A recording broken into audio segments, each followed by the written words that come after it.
Colour வேணுமா? வேற colour வேணுமா? என்ன கலர்? எல்லோ வேணுமா? எல்லோ வேணுமா? பிங்க் வேணுமா? இந்த பிங்கா? ஆரஞ்சு வேணுமா? எந்த ஆரஞ்சு வேணும்பா?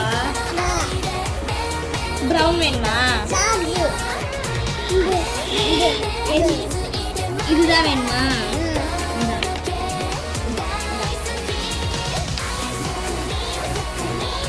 சரி, இப்போ என்ன வரைஞ்சிட்டு கண்டுபிடிக்கலாம்? என்ன வரைகிறேன்னு